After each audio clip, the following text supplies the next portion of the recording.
of our colleagues who are researching in the different countries, leading us in discussions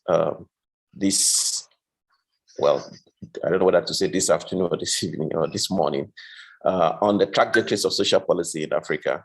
My name is Michael Pesa-White, and our colleagues who are doing the speaking for us on the topic are Ramola, Ramatui, Clementina, Adama, and Julius Umana. We will go in the order in which they are presented on the program. Each presenter will have 15 minutes to present his or her work.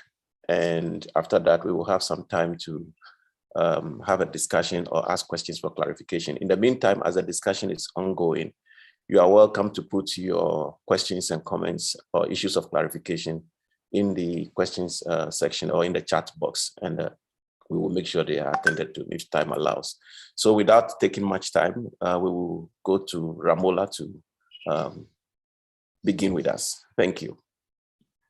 Thank you, Michael. I'll just try to share my screen. So I have a PowerPoint. So yeah, there you go. Right, so I did the Mauritius case study for the Gender Equitable and Transformative Social Policy project for post-COVID-19 Africa. So going into just a little bit of background on Mauritius is this small island off the east coast of Africa. And we fall in the African region, but it also has a different history in the sense that the population, Mauritius has a population of migrants. So people who either came to the country as colonizers and settlers, or who were brought there forcibly, either as slaves or indentured laborers. And then you have some who came from China as merchants and traders. But anyway, Mauritius, in common with the continent, does have a colonial history, and it was ruled by the French for a long time, almost 200 years, before independence, before becoming a British colony and finally gaining independence in 1968. So we've had these European colonizers.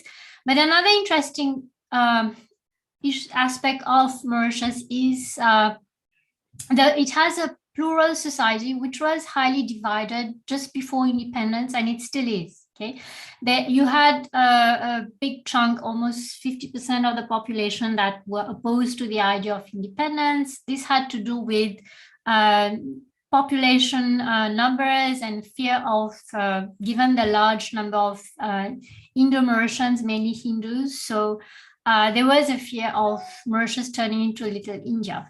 But just to show, like, in what context and conditions that Mauritius, as a small island that was dependent on the revenue generated from the exports of sugarcane, so agriculture, and it was facing a Malthusian nightmare at the time of independence, a poor country. So, and there was this risk of ethnic and communal clashes. And there were some clashes which then were quelled by the British Army just before independence. So given these challenges, now you have this island that moved towards independence. And what I'll try to show is that social policy and the comprehensive welfare state that the successive post-independence governments have maintained, it played a major role in kind of ensuring and maintaining peace, social cohesion in a plural and highly divided society.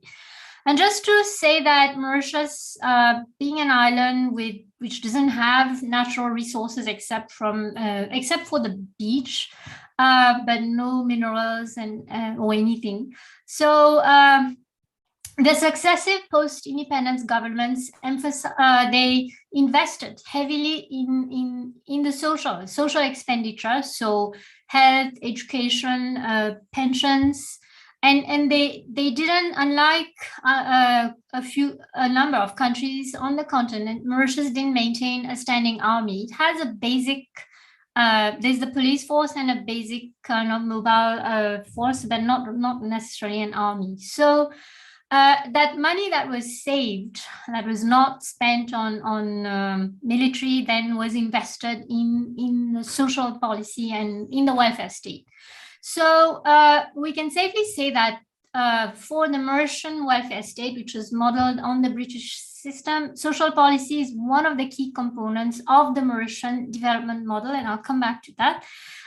But the guiding principle was to ensure a form of justice, that all citizens belong to the nation. They were guaranteed access to basic needs, essential services. But also to point out the gender dimension, that Mauritius has been and still is a patriarchal society. And being an island nation, this small scale dimension change is slow. Especially when it comes to culture, social norms, the change is slow. And there was, at the time of independence, there was little focus on women's rights. And there were, not that women's groups did not exist, but their activism was not visible until after independence. So we'll come back to that. Looking at just some background on social policy during the colonial time. So I pick on the British colonial rule because that was the immediate one before independence. So like I mentioned, Mauritius had a highly stratified society.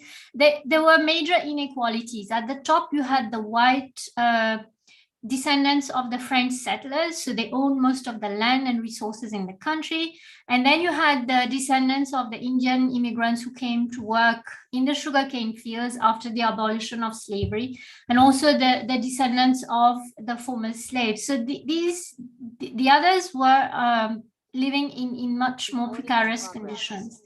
No, there was no provision for basic services, old age pension, medical care was very basic, and exploitation wages paid to workers. And even when it came to education, the children of the working class, and here there is an ethnic dimension, because if you look at, well, who was being denied these basic access to basic social services, it had an ethnic dimension, because the French descendants of the French, they had access to everything, but the others didn't. So that was also an issue. From the 1870s to 1920s, then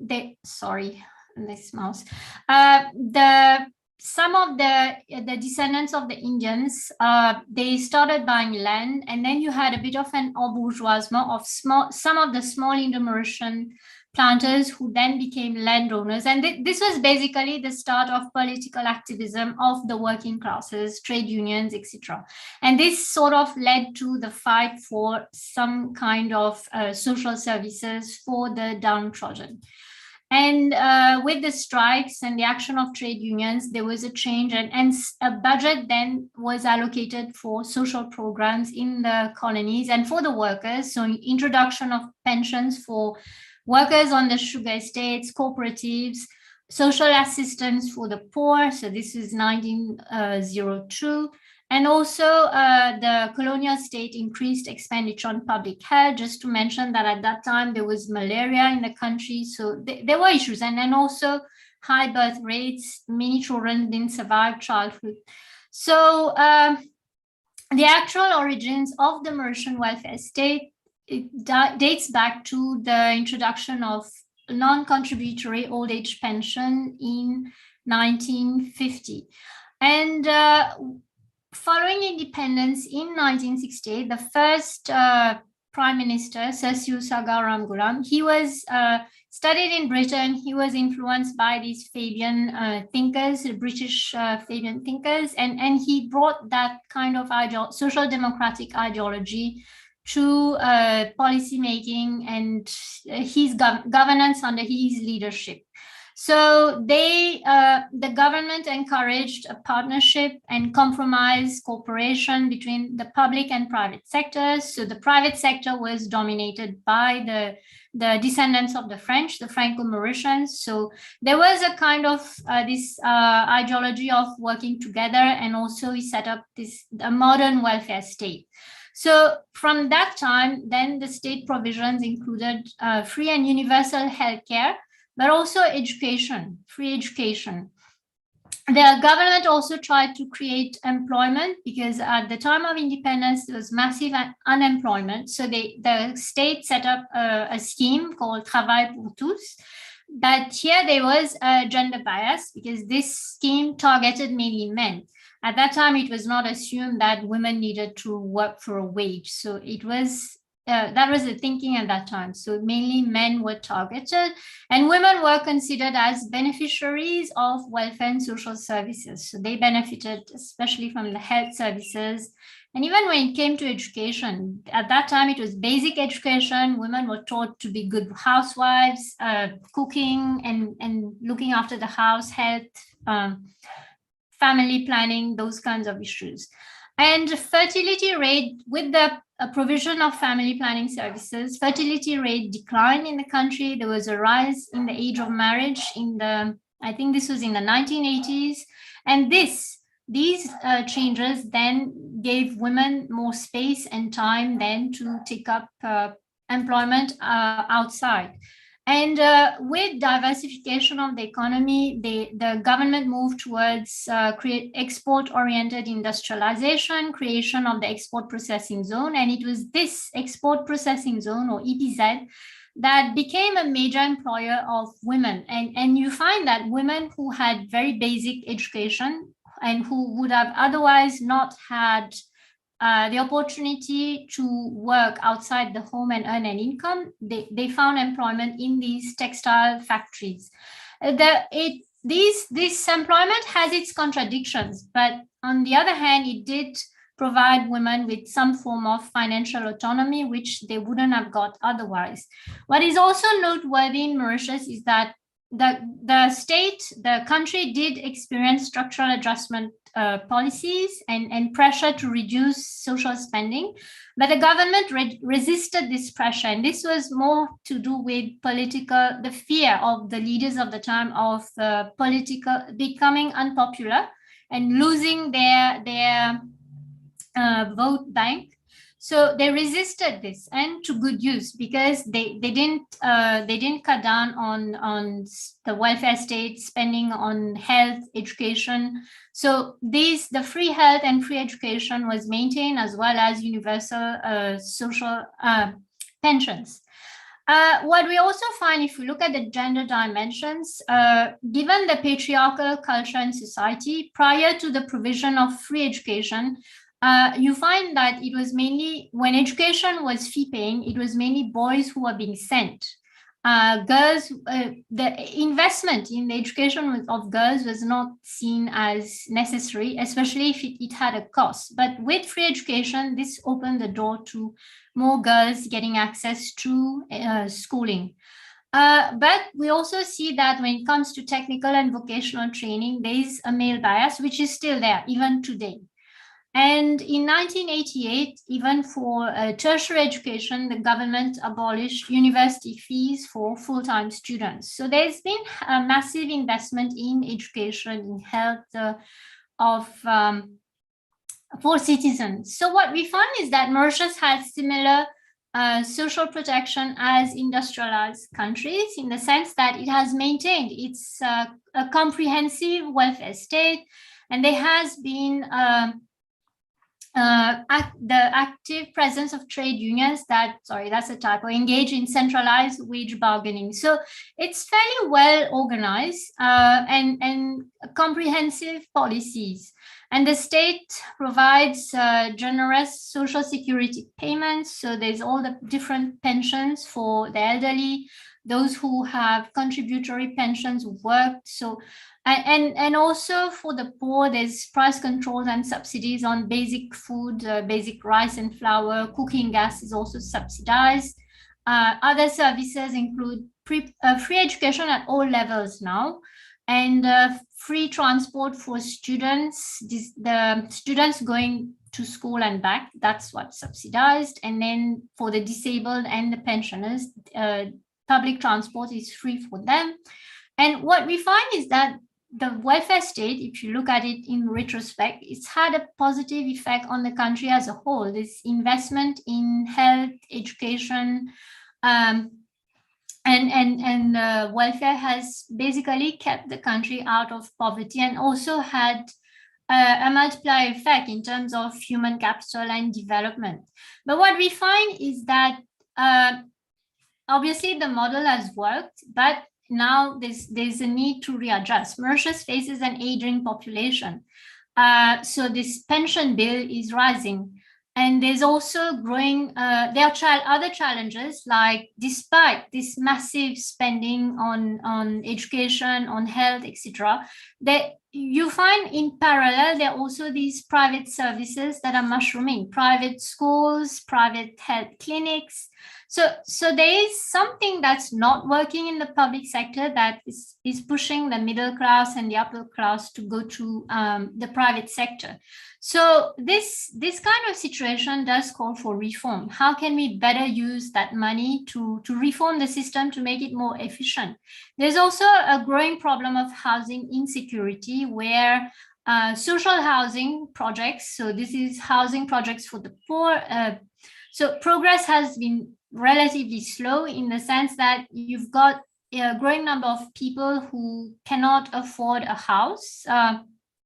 So what we find is that although there is no real absolute poverty, there is relative poverty has been persisting despite the welfare state.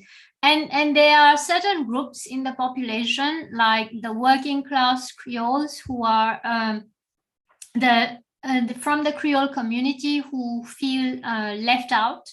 And there were riots in 1999, and this has been, Rose Boswell has done research on that, the Malaise Creole.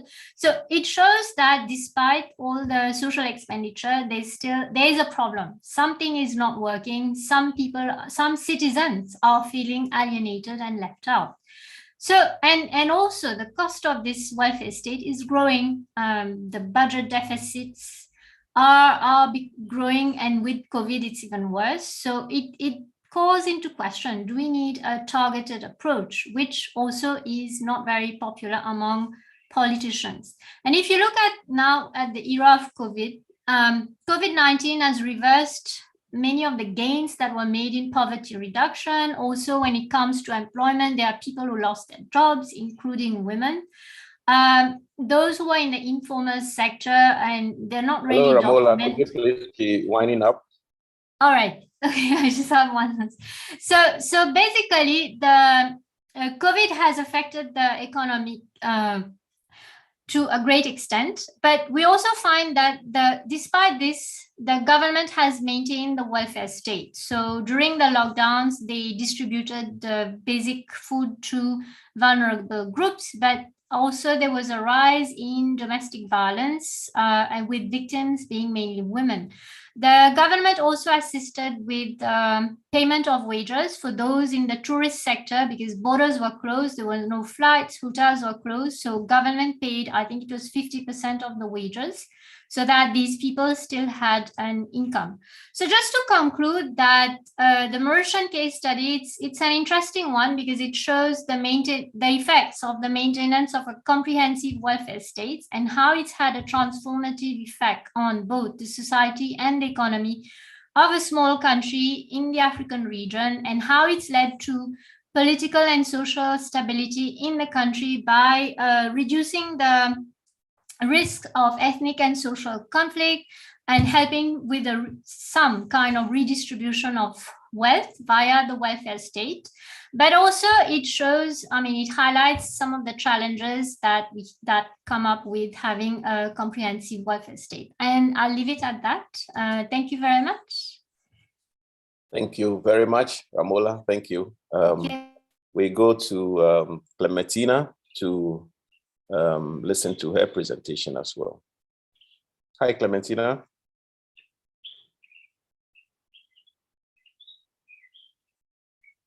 Merci beaucoup. J'espère que vous m'entendez.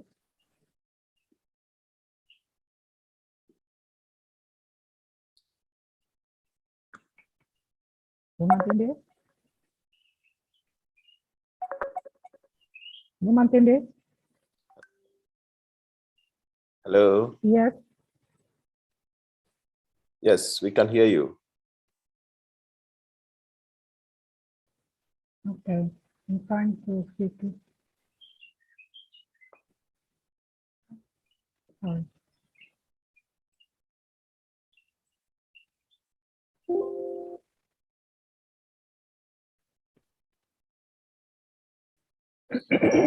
Bon, merci encore. Je vais parler sur la trajectoire des politiques sociales dans les palottes. Les 4 pays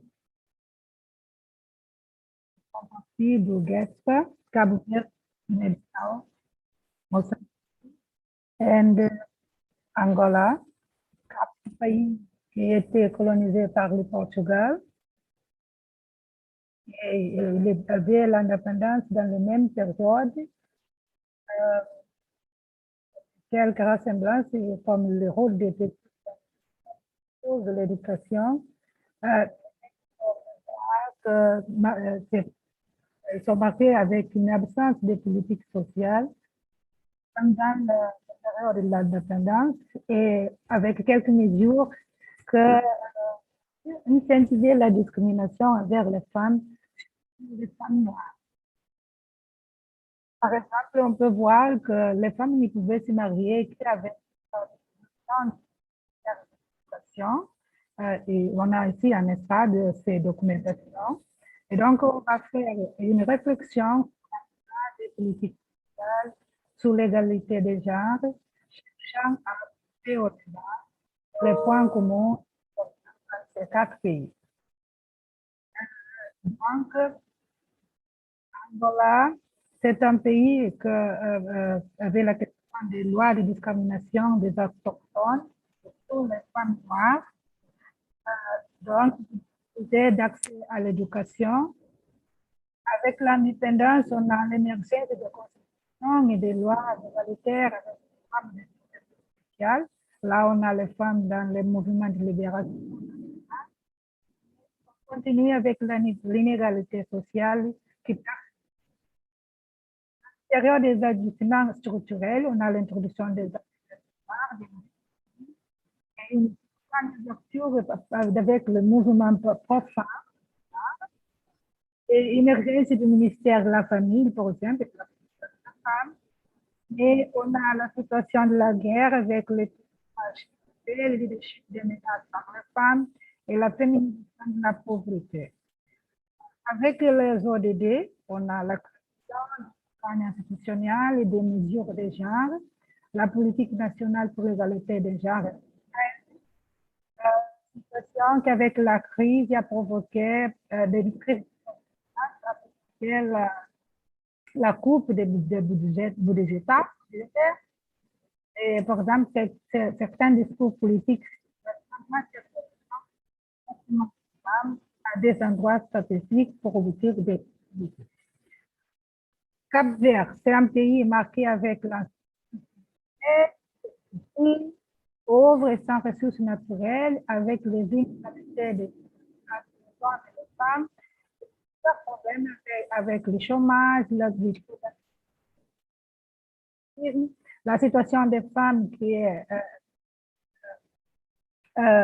très différente par rapport à des hommes, la situation des taux élevés de violence sur base de genre, féminicide, faible participation. Donc, dans le premier moment,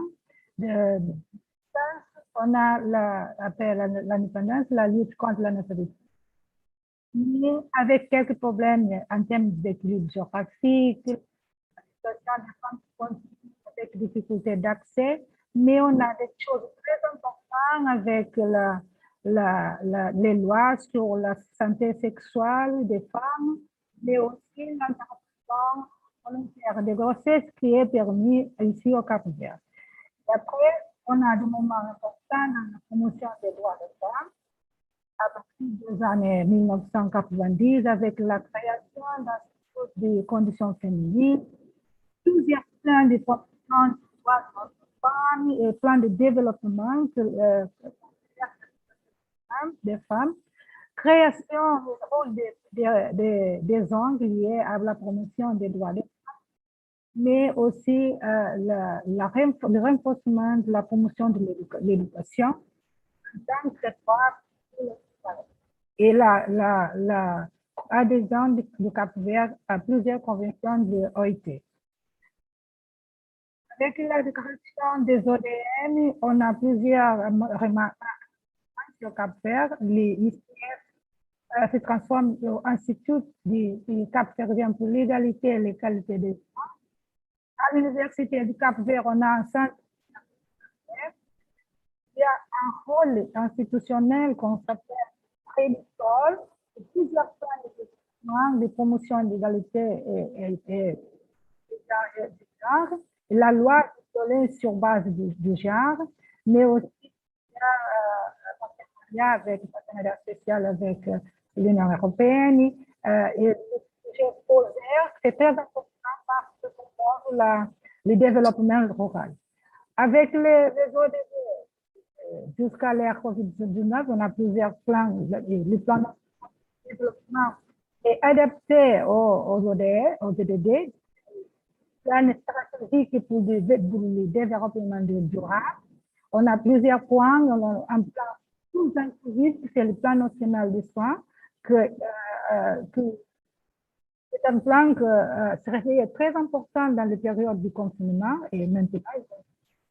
Et la loi sur la parité, qui a la participation des femmes et plusieurs femmes et qualité de genre aussi au Cap-Vert.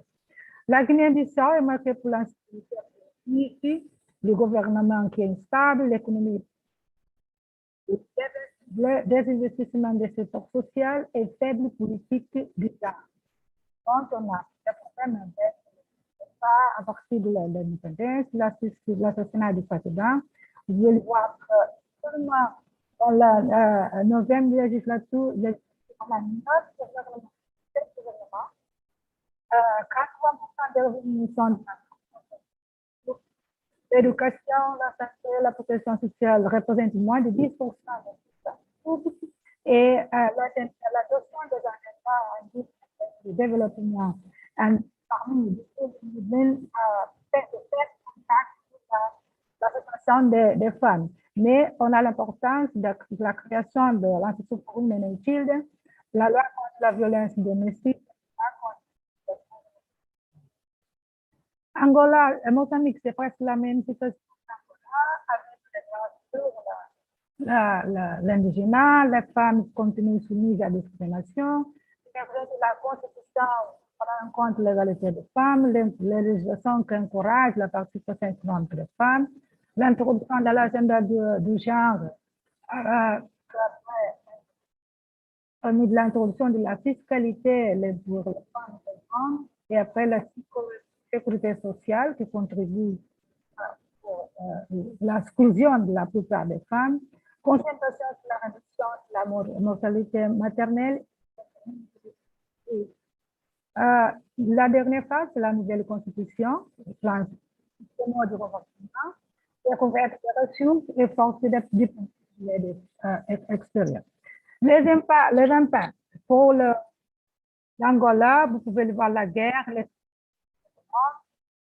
en termes négatifs, l'aspect à l'éducation positif, soutien familial, leadership des femmes qui rapport à leur au Cap-Vert, on a le déséquilibre rural, urbain, femmes, et on a l'amélioration de l'accès à l'éducation, le plan national, l'augmentation de la participation politique des femmes, le réseau des institutions.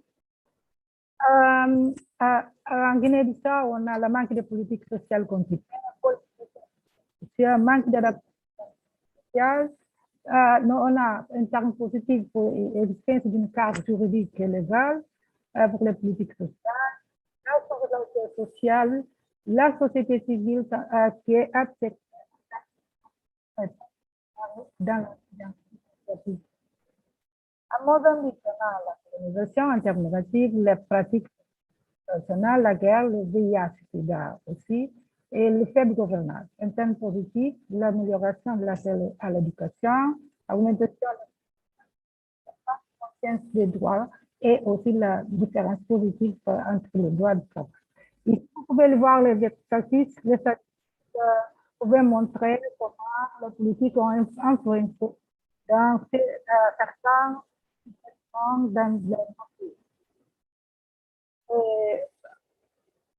Donc, on a quelques points divergents. Le Mozambique ont connu des guerres à un moment différent. Le Cap-Vert a le problème de sécheresse et d'explication. Mais ce que j'avais dit au début, la question de l'indépendance alimentaire, le même, peut-être les politiques sociales, le rôle des hommes et l'impact négatif du Covid-19. Donc, on peut dire que les églises étaient importantes à l'époque coloniale. Les peuples ont des façons différentes, bien qu'ayant l'indépendance en même période. Pendant la guerre, après l'indépendance, le Cap-Vert et le Mozambique sont force naturelle. La Guinée-Bissau a beaucoup d'instabilité politique. L'Angola, Cap-Vert, la stabilité politique, la construction très élevée. À des programmes électoraux. Et le Mozambique et le Cap-Vert, comment il affecte l'investissement dans les réalités des femmes, les guerres, les catastrophes naturelles?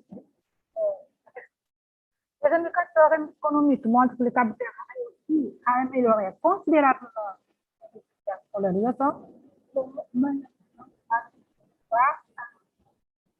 la participation.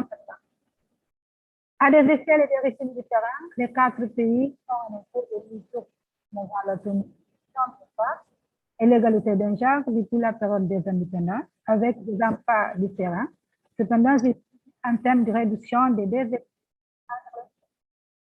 avec la pandémie, il y a des acquis, mais quelques risques qui sont analysés vers la lutte contre cette pandémie. Ça, c'est l'équipe de GETSPA.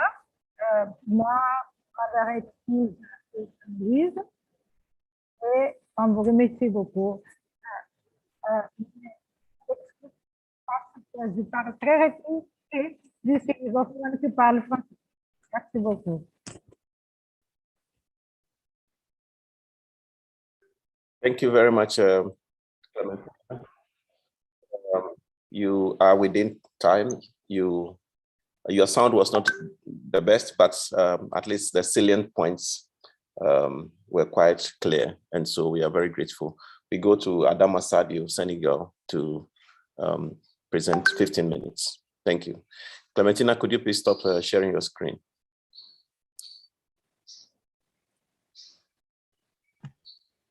Bonjour.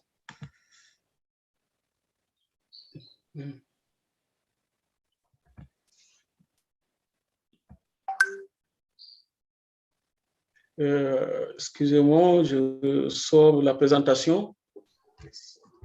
Yes.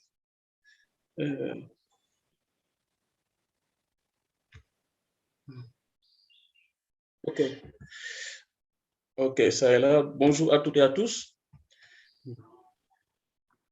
Merci beaucoup pour l'invitation. C'est un honneur d'être là et de participer à cette importante conférence. Donc, ma réflexion porte sur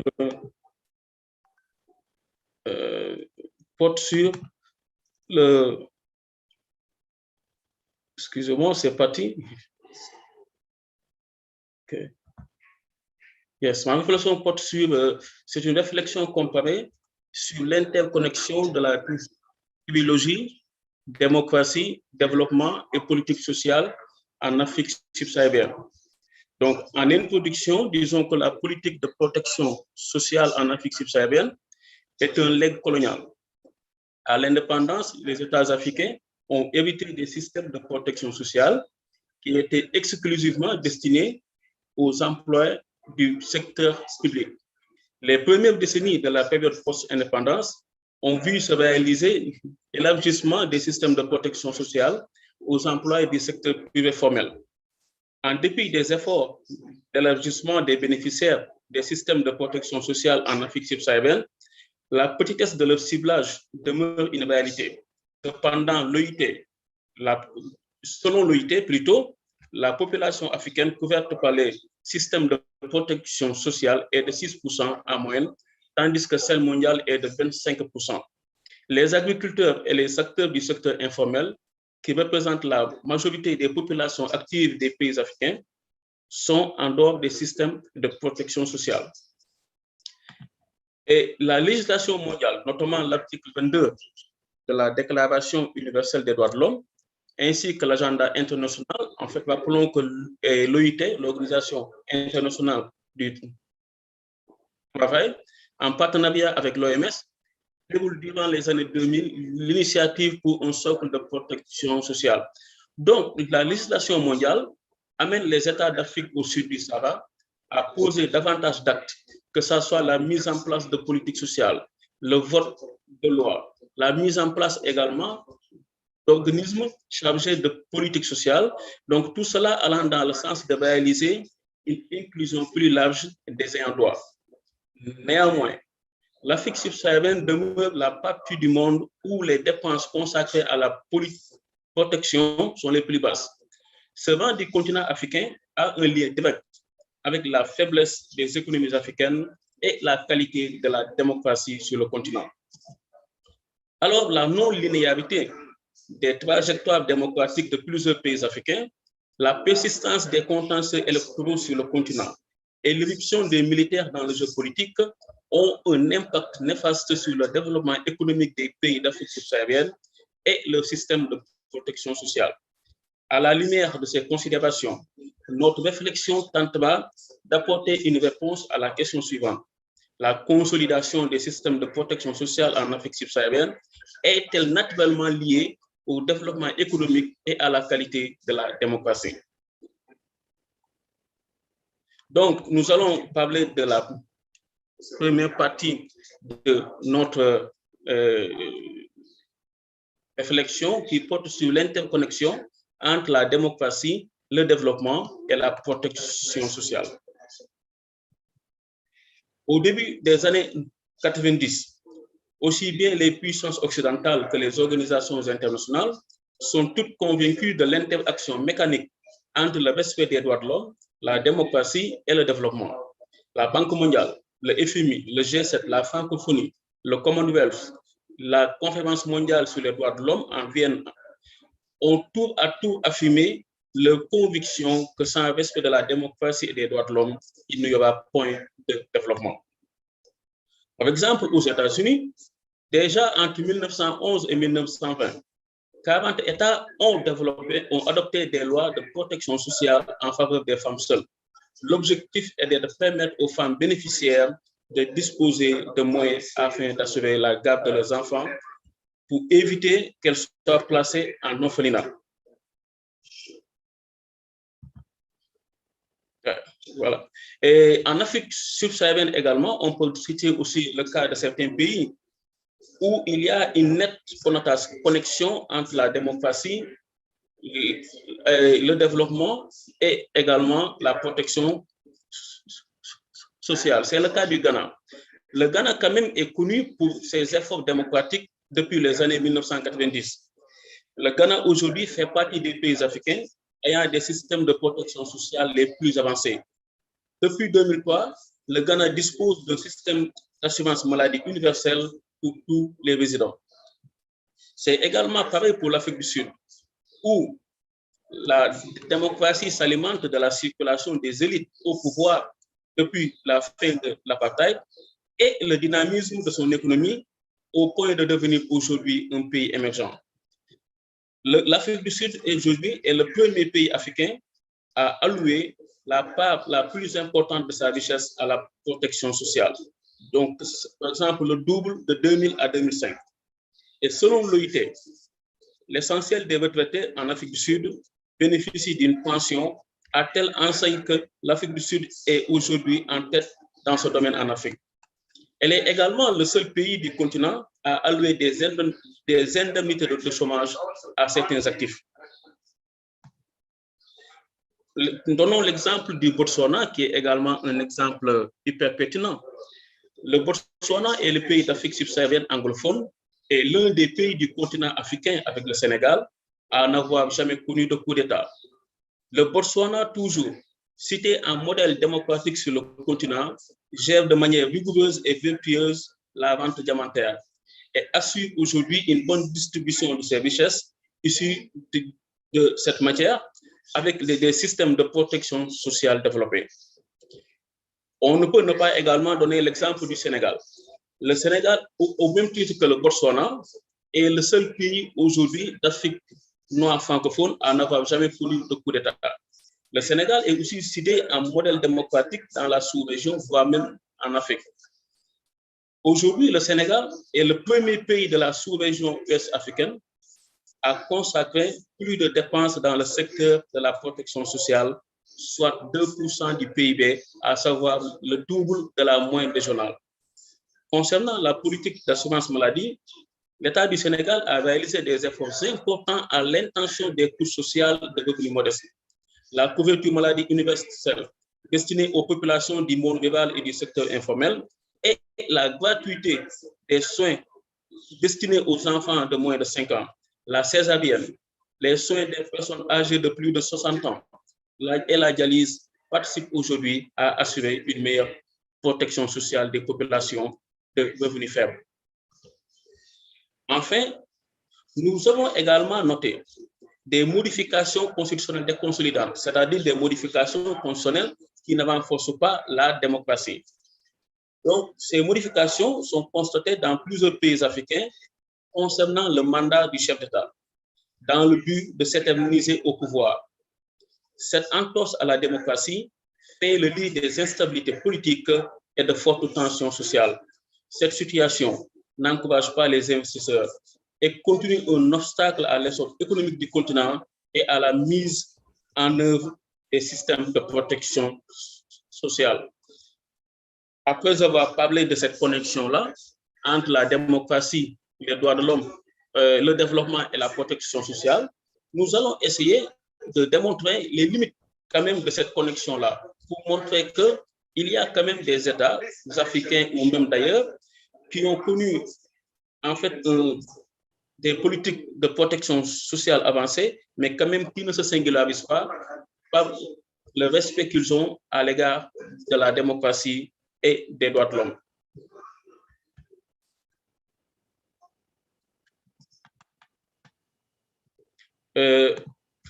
L'Afrique connaît des régimes qui ont peu d'égard pour les valeurs démocratiques et des droits humains, mais qui ont paradoxalement réalisé des résultats considérables dans le domaine du développement et des systèmes de protection sociale.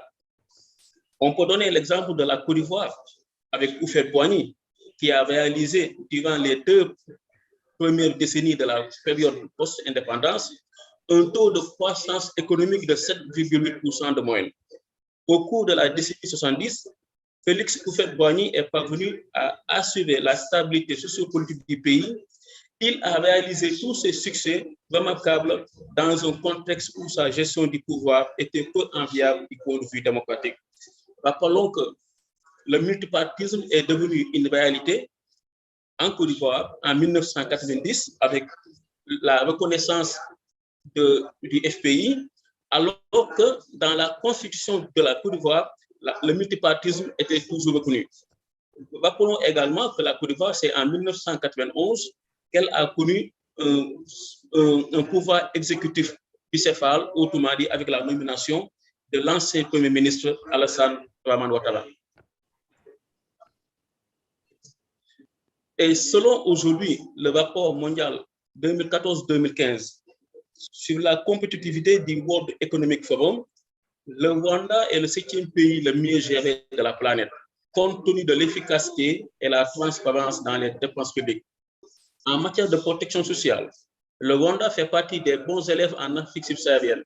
Il a développé un système national d'assurance maladie avec un taux de couverture sociale de 80% depuis 2004. Cependant, toutes ces performances spectaculaires du Rwanda sont faites dans un contexte d'autoritarisme. Des membres de l'opposition sont en exil et le régime rwandais est accusé d'être responsable de l'assassinat d'opposants. La liberté individuelle est malmenée. La Constitution fait l'objet de modifications déconsolidantes.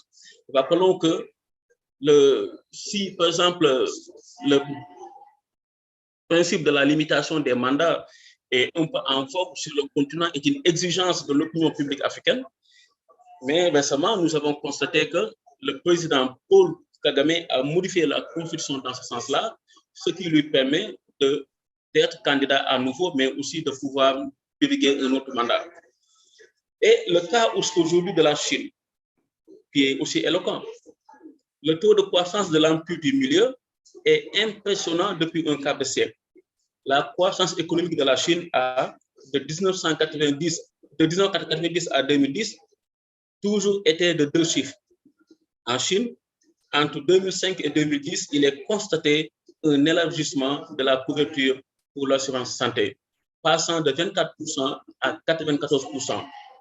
Ce bond a permis à 16 millions de Chinois de bénéficier de l'assurance santé sur la période considérée. Et pourtant, le pouvoir politique chinois demeure hostile à toute ouverture démocratique.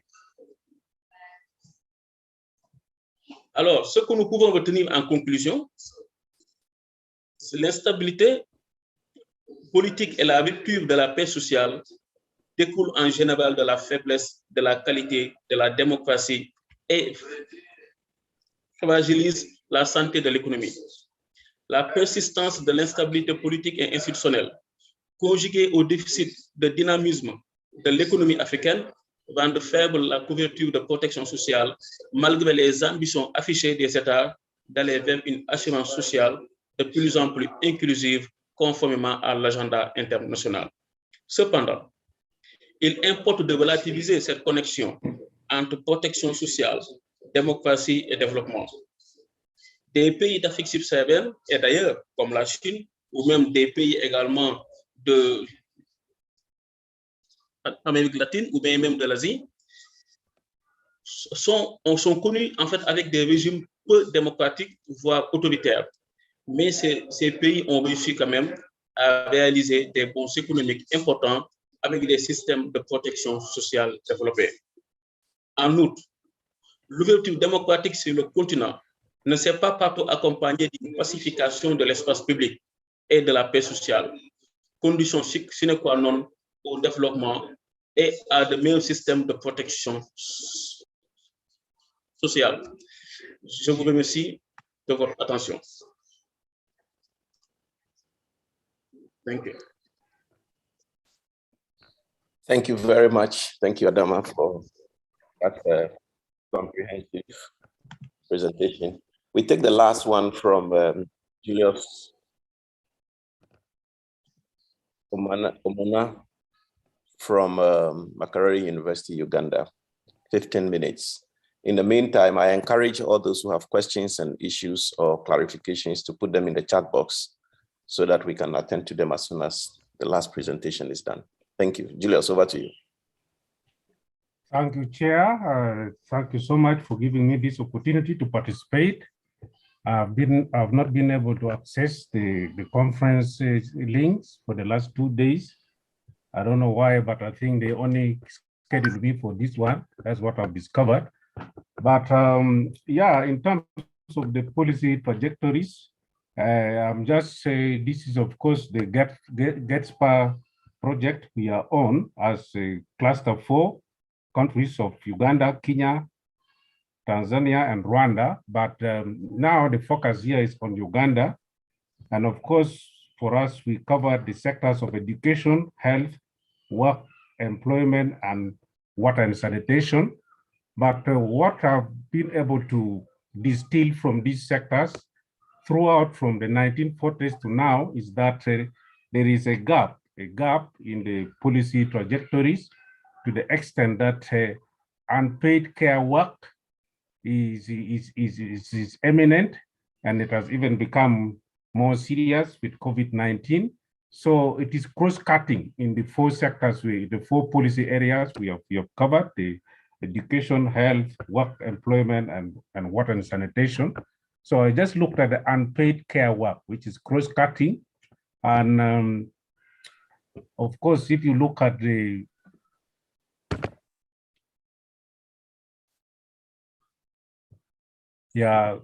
so as I said, this is part of the GETSPA project we are on, and this is part of the mainly gleaned from work and employment since the 40s. And I've also been inspired by some other writing within Uganda here just a few weeks ago that also wrote something about unpaid care. So I had to link it with my work, and I was able to see that that is a major area that is emerging that probably needs attention. And of course, it is clear that unpaid care work is an avenue for disappropriate burden to women and girls in the country.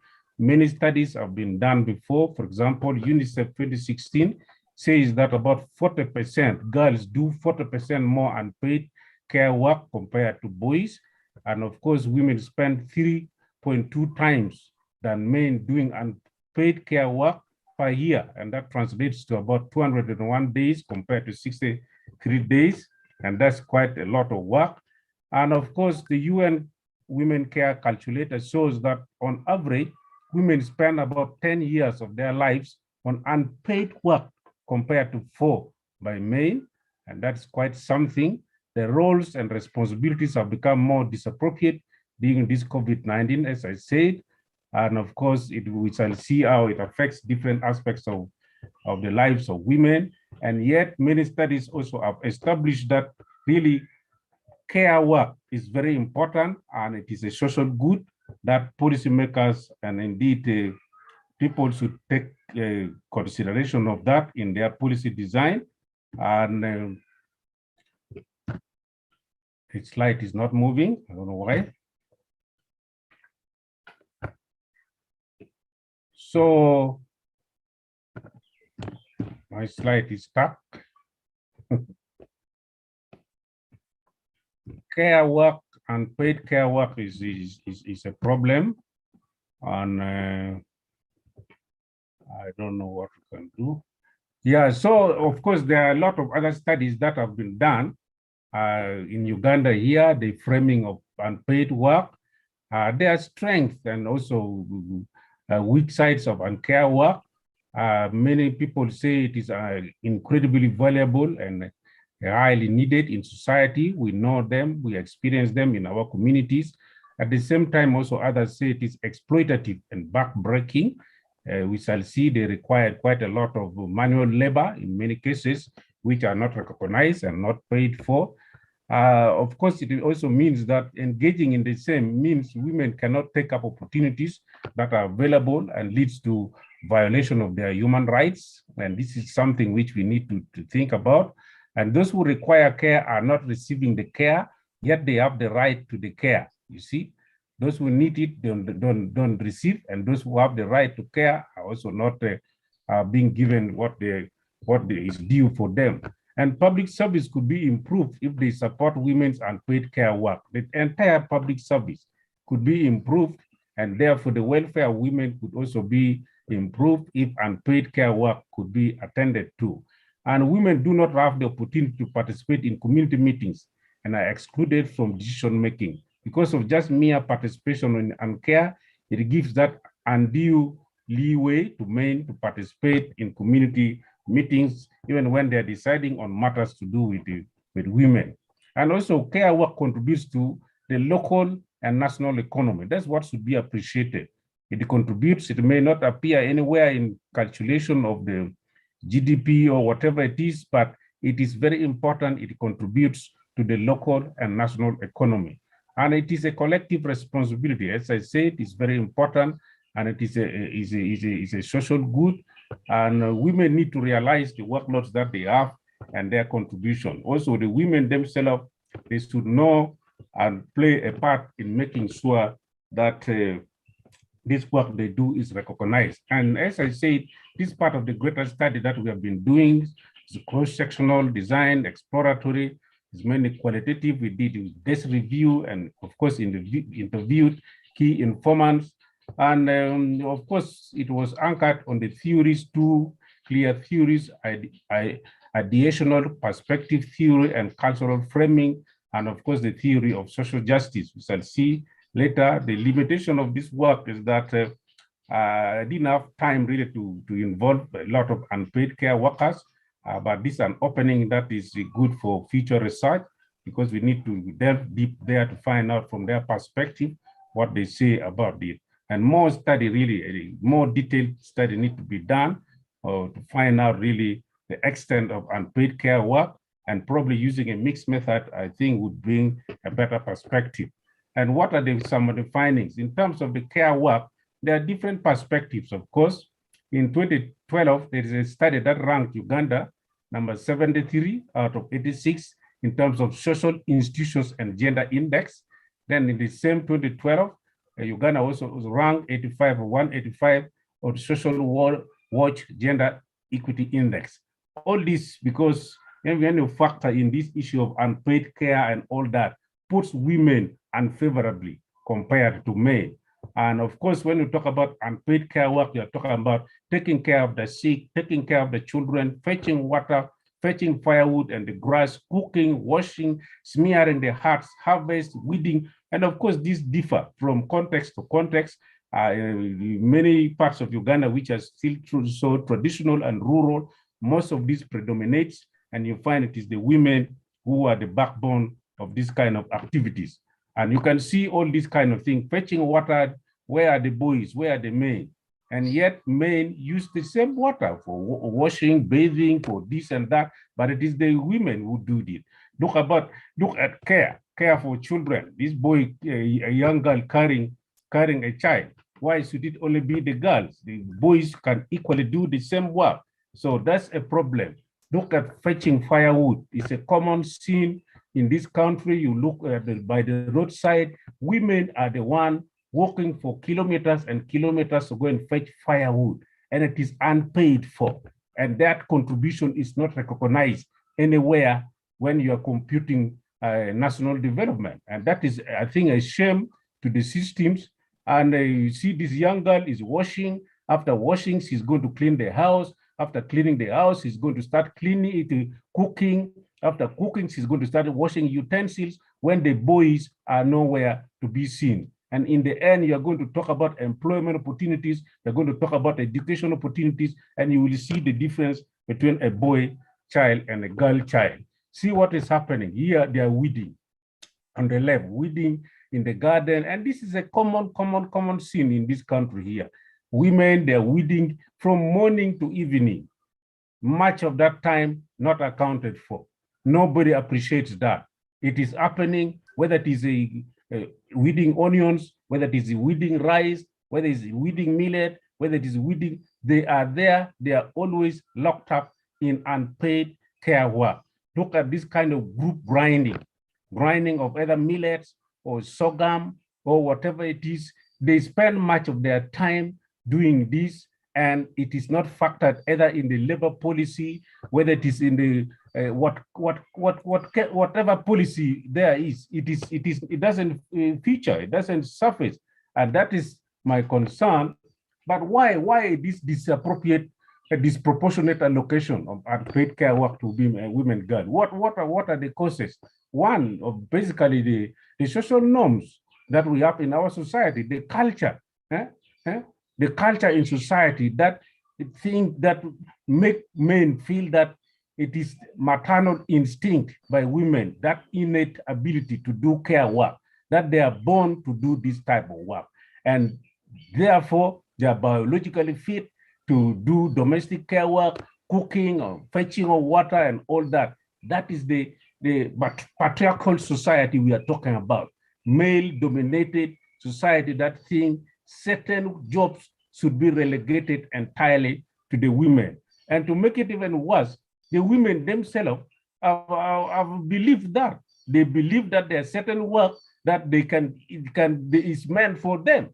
And so therefore they have embraced it, whether you want even to initiate change or reform to that effect, nobody thinks about it because they think they are born to do that. And that is the kind of some of the social norms, I think, that we need to think about. And of course, there are gender policies. We have them, like we have Gender Policy 207, Equal Opportunity Policy 206, the Constitution, and other related social protection policies. But you see, they are gender blind in terms of unpaid care. They are gender blind. and let alone the challenges of implementation and so forth. But they just talk about formal kind of work, formal employment, which is not a half of even what we are talking about. If we are to talk about the employment of women. And definitely, of course, also we have weak advocacy by civil society and other stakeholders, including the women networks themselves. They are not there. They don't even see along this line. They don't get motivated to think that things can change. And therefore, these are what is causing us where we are, and yet things can be changed for the good of our women. And what are the effects? The effects are so many. Because they get engaged so much in unpaid care work, the way we saw. It affects enrollment of girls in education. It affects attendance. It affects performance in school. And of course, it is an abuse of their rights. This is very glaring and it is everywhere. We see them. It is very bad.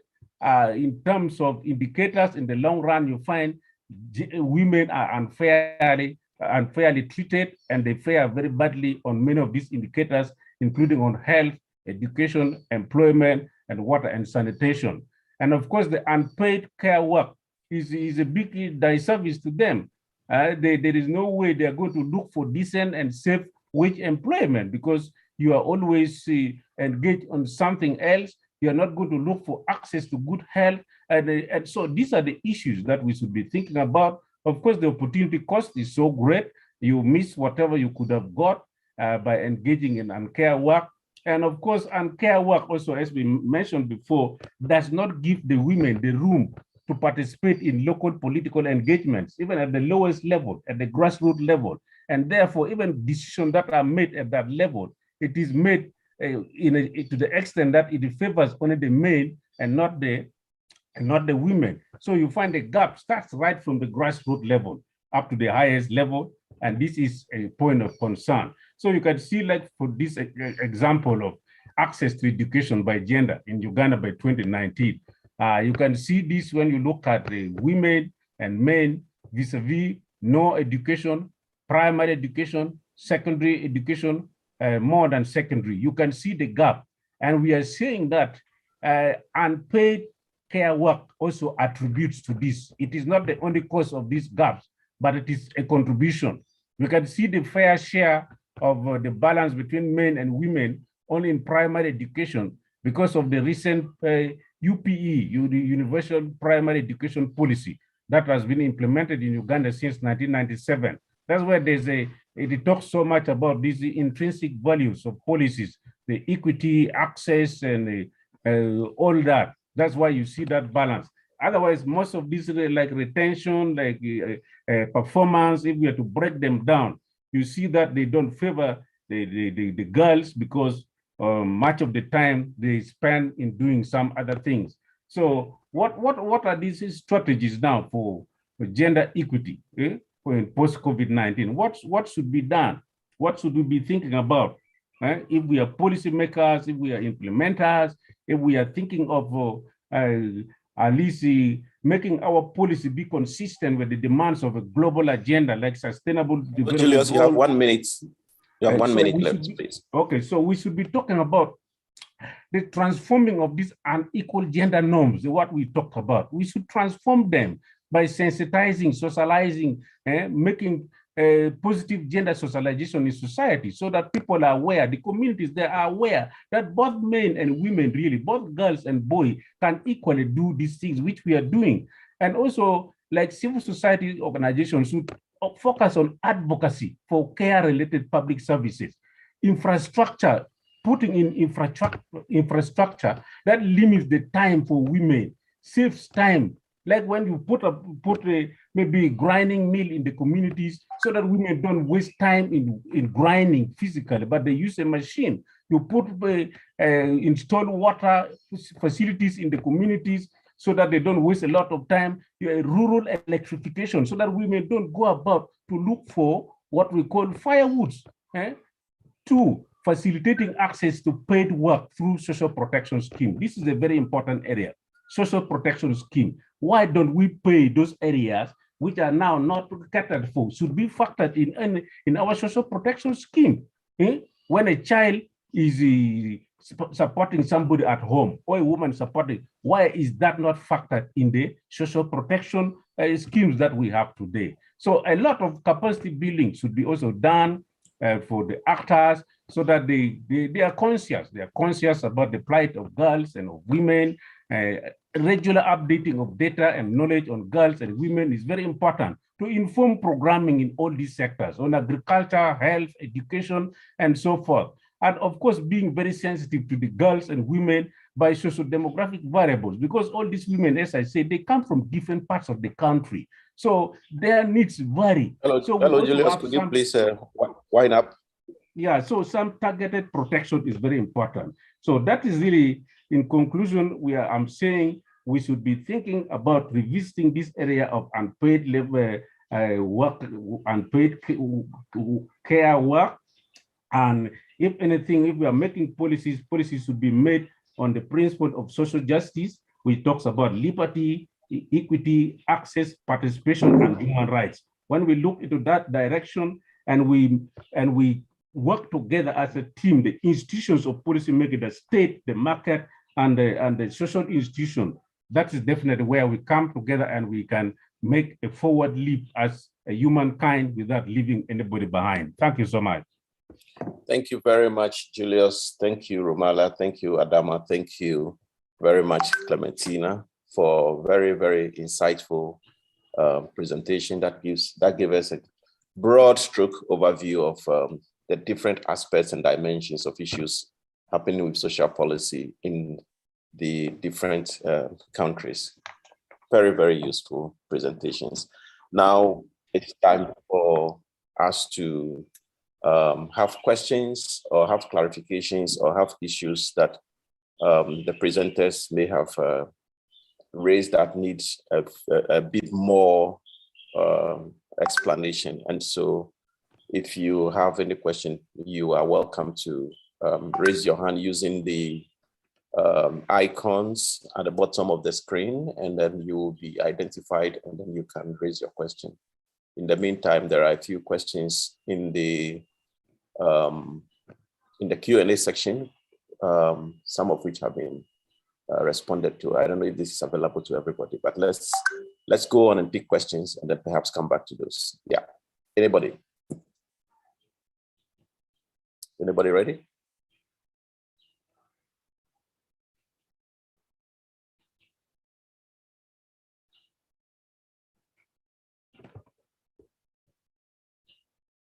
Do we have anybody with questions or clarifications? Well, okay, I can see some hands up. Let me see. Okay. Whose hand is up? I can see. Whose hand is up here? Okay, so we have Kali.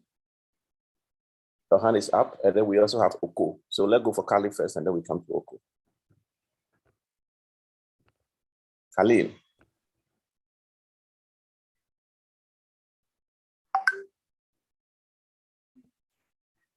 Hello, can you hear me? Yes, please. Hello, it's Rosa, actually. I'm Khalil's wife, so I'm just on his tablet. So thank you very much for the fantastic presentations. All of them were very interesting. On the case of Uganda, I was wondering really about this issue of not having civil society activism around promoting public care policies. So what can countries do really? Can governments really fully engage with developing public care policies that account for women's needs if there is no women-led mobilization?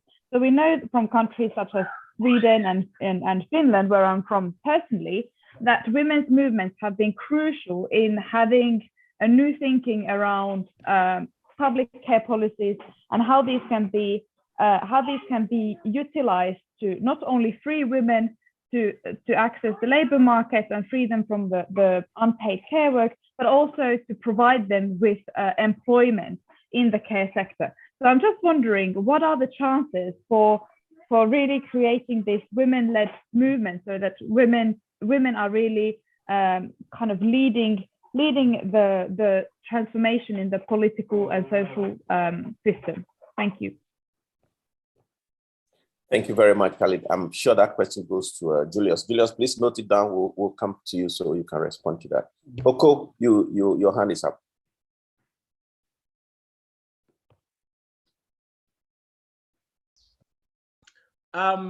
Khalid's question has taken care of mine. So let them attend to that.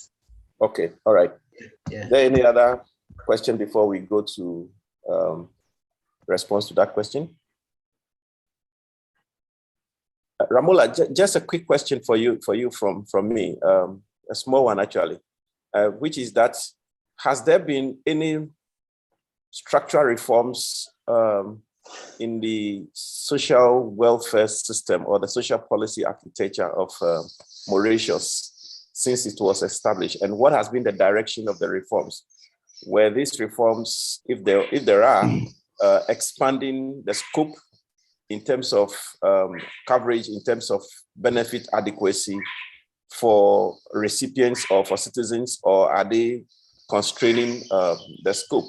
And it's also interesting that you mentioned the influence of the Fabian scholars on one of your national leaders. This is something that Nkandiwiri had raised also in some of his works on some of the early post-colonial African leaders, particularly Julius Nyerere. But even beyond Julius Nyerere too, he pointed to some others of similar ideological persuasion who were very influential in the governments of Kenneth Kaunda and then also Kwame Nkrumah and so on and so forth. So that's something that perhaps we should look closely into. But let's go to Julius first and then we come back to you, Ramola. Yes, Julius. Yes, thank you, Michael. I think that question is good. Asking where are the chances of the women's movement or the civil society to confront this challenge. Yeah, as I say, civil society is there, but they are not doing much. It's not what would be expected of them. One, because most of the intervention are being made by international civil society organizations. We have Action Aid, we have the UNICEF. So these are the ones which are we have their footprints on the ground. But you see, these are just like a tip of the iceberg. What is more important would be the local women's network. If they could be the one to be on the forefront, it would have a greater impact and national impact, really. But if you are only depending on, say, a foreign-based kind of a civil society intervention, you can't do so much. And that is where the problem is. And yet also at the moment, there's a kind of restriction on civil society intervention in the country because of the political development. So you find most of these foreign civil society organizations are also like rolling away their activities. They're thinning on the ground because I think the system probably could be suspicious of what they're doing. But what I'm saying here is that for an effective intervention in a sector like this to address unpaid care work, it needed really that concerted effort, one of government. Government should also be committed in the policies, like in the social protection we talked about. But you find at the moment, social protection is marginally attended to in terms of budget. Very little money is given. Remember, we have just only had even a social protection policy as late as 2015. So before that, there was not even a policy on social protection. So government commitment is needed. This international civil society organization, their work is commendable. They're also needed, but we also need the local women's organization. And it shouldn't also be restricted only to the women's organization. Even men's organizations should all come on board because we need to do this for the good of the country and for the good of everybody. Thank you. Thank you very much, Julius. So Ramola, as you respond to your questions, you are also at liberty to touch on some of the questions that have been raised in the Q&A section, that some of which you have already responded to, actually. Yeah. Sure. Just to mention about reforms, actually, when you look at what has changed in the social policy trajectory, we find that actually it's been expanded. They've sort of expanded the range of benefits to cover like tertiary education and pre-primary education, and to render education compulsory till the age of 16.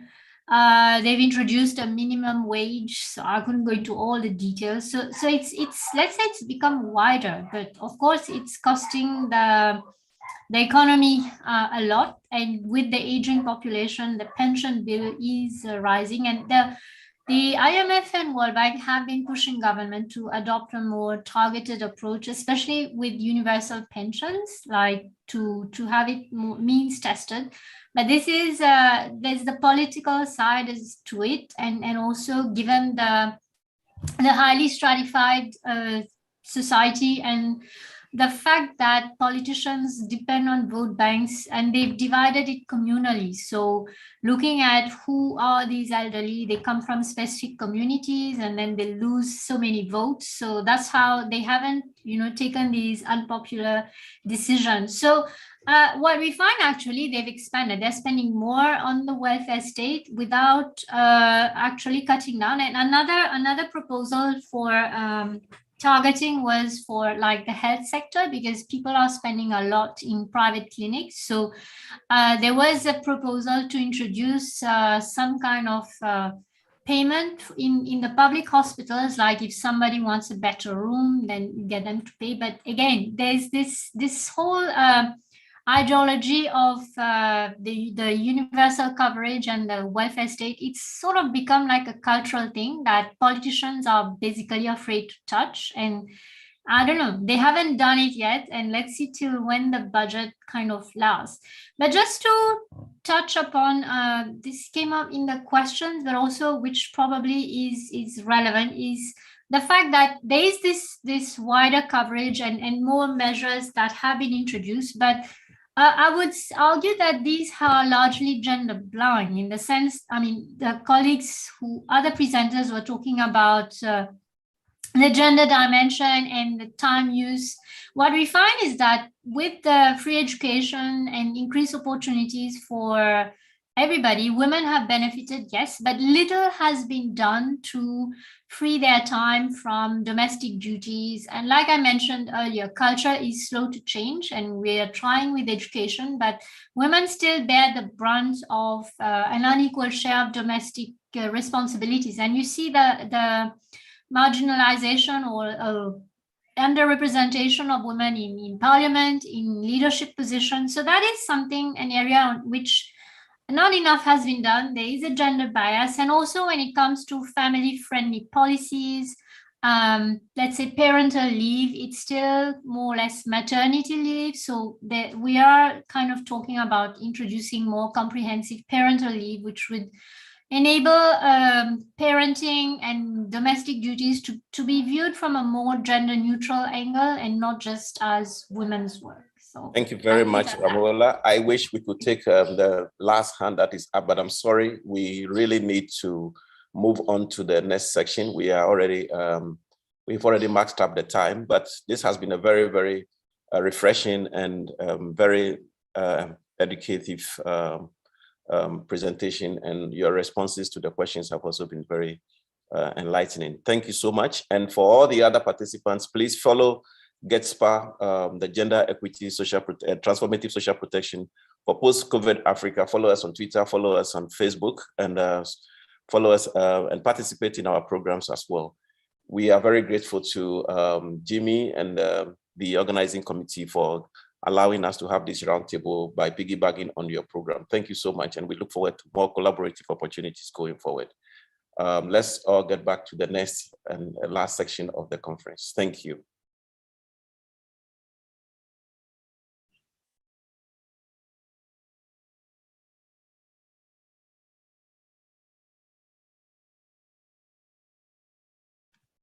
Merci. Au revoir.